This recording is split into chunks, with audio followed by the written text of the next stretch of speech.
My name is Darren Gertis, and if you can give me 2 minutes, I can help you become a better instructor.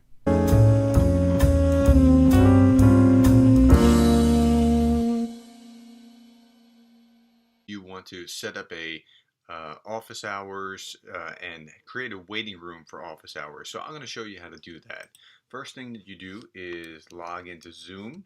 So one of the easy ways is just click zoom.us, click my account and log in. When you log in, you'll see that certain menus come up on the left hand side, and here I want to show you, let's see, you go into settings. It's very easy. Settings, and then you have this first thing that comes up under security, and I have it set to a waiting room, but if you click, so it's not set to a waiting room, it's no longer a waiting room. When they come into your Zoom screen, they come right in.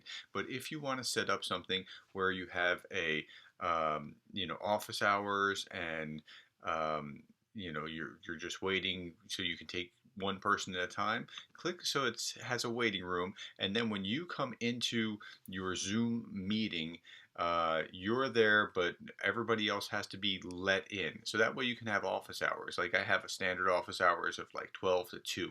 And during that time, if one person comes and I'm dealing with another, they can't see anything that's going on until I admit them.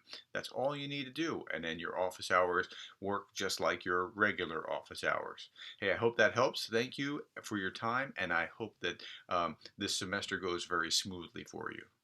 So that's it. If you're a CSU faculty member, please don't hesitate to reach out. I'm here to help you.